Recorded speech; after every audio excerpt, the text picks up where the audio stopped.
अब राजधानी दिल्ली में घर बनाना पहले के मुकाबले काफी ज्यादा सस्ता होने वाला है। दिल्ली सरकार ने पानी और सीवर से जुड़े इंफ्रास्ट्रक्चर चार्ज यानी कि आईएफसी में बड़ी कटौती कर दी है।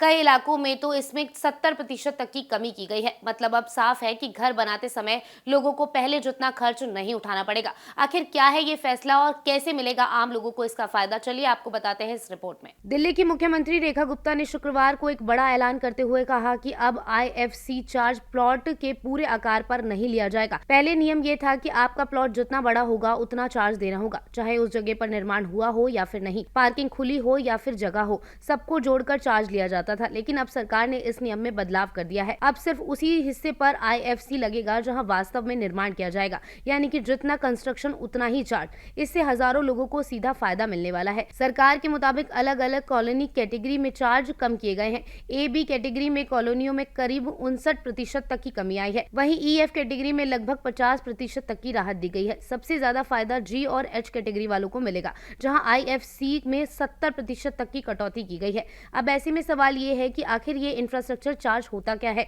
जब कोई भी व्यक्ति नया घर, फ्लैट या बिल्डिंग बनाता है तो पानी या सीवर का नया कनेक्शन लेता है तो दिल्ली जल बोर्ड की तरफ से एक शुल्क लिया जाता है। इसी को आईएफसी यानी कि इंफ्रास्ट्रक्चर चार्ज कहा जाता है। इस पैसे का इस्तेमाल इलाके में पानी की पाइपलाइन, सीवर सिस्टम, सड़क और दूसरी जरूरी सुविधाएं के लिए किया जाता है। पहले लोगों की शिकायतें थी कि प्लॉट बड़ा होने की वजह से उन्हें ज्यादा चार्ज देना पड़ता है, जबकि कई हिस्सों में कोई निर्माण नहीं होता। खासकर मिडिल क्लास जो छोटे मकान बनवाने पर इसका ज्यादा चार्ज देते हैं। अब नए नियम के बाद लोगों का खर्च काफी ज्यादा कम हो जाएगा। सरकार ने ये भी साफ कर दिया है कि जिन भी रीडेवलपमेंट प्रोजेक्ट में पानी की मांग नहीं बढ़ेगी वहां आईएफसी नहीं लिया जाएगा। इस फैसले का असर सिर्फ आम लोगों पर नहीं बल्कि रियल एस्टेट सेक्टर पर भी पड़ सकता है। दिल्ली सरकार का ये फैसला घर बनाने वालों के लिए एक बड़ी खुशखबरी साबित हो सकता है, खासकर उन परिवारों के लिए जो लंबे समय से अपना छोटा सा आशियाना बनाने का सपना देख रहे हैं। अब ऐसे में देखना ये होगा कि आने वाले दिनों में इस फैसले का जमीन पर कितना असर होगा और कितना लोगों को फायदा होगा।